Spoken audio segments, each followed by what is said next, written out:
Welcome to day 5 of our mini series, Learn Yoga Anatomy. Today we're going to be covering pose and tension. Pose and tension is something I cover a ton in my trainings, and you will absolutely see it in the Functional Anatomy online course. We're going to pick 2 different poses today, half pigeon as well as chair pose, and just work on setting your intention for them. So as a yoga teacher, you may call this pose a lot. Half pigeon is a really popular one that is called in a lot of classes. It's a really awesome hip opener, but is it just a hip opener? So whenever you bring someone into a pose, since we are all shaped so differently, what somebody gets out of that pose is going to be different.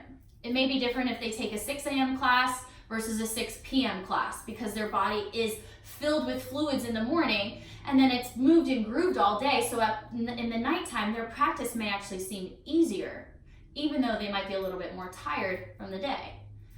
So as far as pose and tension, whenever someone comes into a pose, for example, bridge pose, how do you know that they're feeling their bridge in the glutes and hamstrings, which might be your intention for the posture?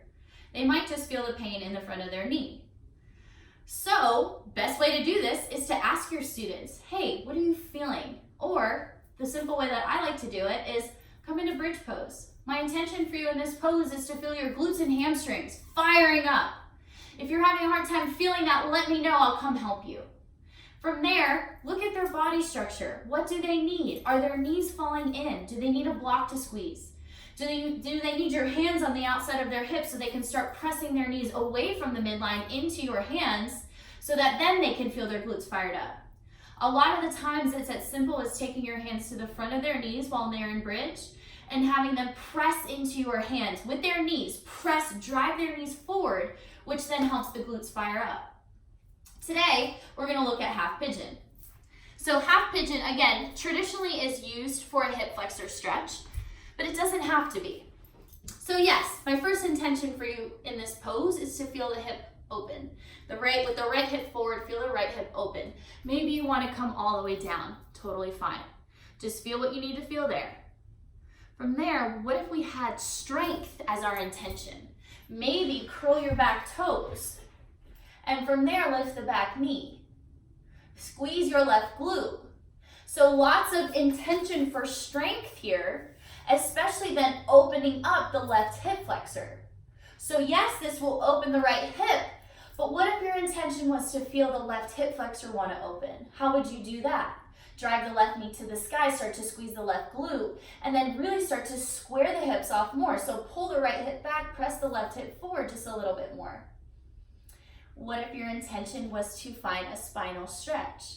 Maybe you have to come all the way down and then start to almost thread the needle here. Peel yourself open. Now I feel this stretch in the outside of my right hip. I also feel this throughout my T-spine. If I take my hand behind my head, start to use my head as a more of a passive stretch to peel myself open, I might feel that stretch a little bit more. Different things to think about while you are constructing your class. What is your intention for each posture? For chair pose. Chair pose is an awesome posture to help them feel whatever they need to feel. However, if someone is hip dominant or quad dominant, it's going to totally determine how they feel this pose.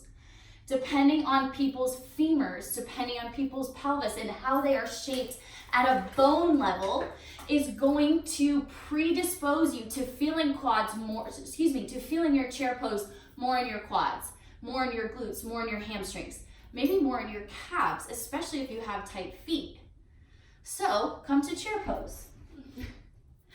To start, bring your big toes to touch, bring your knees together. I will come to classical chair and speak to that. If king chair is more in your practice, by all means, you will get the same thing out of it. I'm just gonna speak to more of a classical chair. So, same cues as always. Ground down through the base of your big toe. Hug your knees together. Pull your belly up and in. Tuck your pelvis under. Number 1, tuck your pelvis under does not work for everybody. If somebody has a posteriorly rotated pelvis, they do not need that cue. So don't have that as just a textbook throw-in cue. It doesn't work for every single one of your students. Speak to the people in front of you. Come into chair. Pull your belly in. Start to rock your weight back. Lift your toes, start to rock your weight back. Do you feel that more in the glutes or in the quads? Then start to lean your weight forward. Do you feel that more in your glutes or your quads? Come to stand. From standing, start to shift your weight forward, keeping the belly engaged. Start to shift your weight forward. What needs to turn on so you don't fall forward? It's going to be the back body, your glutes and your hamstrings. So you don't fall forward. The back body, the opposite muscles need to turn on to decelerate you. When you start to lean back, the quads, the front body, needs to turn on so you don't just fall backwards. It is the opposite muscle to help slow you down. Come back to your chair pose. Big toes touch, knees together. Start to lean your weight back. Can you feel that more in your quads? Start to lean your weight forward. Can you turn the glutes on more? Maybe you sit down low, low, low. Can you still feel the glutes? Now pretend you're stepping on your piece of paper. So there is a piece of paper that you are stepping on your left and your right foot. Like you could rip that piece of paper energetically without moving your feet. Start to feel the outside glutes turn on. And then you can start to feel the bigger glutes turn on because they work together. From here, maybe we want to feel our shoulders more. So keeping the core engaged, start to just pull your arms back. Maybe you cactus your arms here. Can you pull your elbows back more? Add in more retraction. To feel more of your back, come lean forward. So without rounding your spine, keeping your spine long, keeping your core engaged, start to lean forward here. Without gripping through your toes, can you feel the back muscles? And then this almost becomes a little bit more like a back strengthening exercise. So for chair pose, everyone is going to have the ways that they like to do it best. Challenge them to get out of that repetition. Challenge them to feel more muscles. The best way to do that, just tell them what you want them to feel. Have them then play with it and feel it in their practice. They may never feel their glutes turn on in chair pose. You may have just turned something on for them that hasn't been turned on in a really long time. People come to yoga for healing.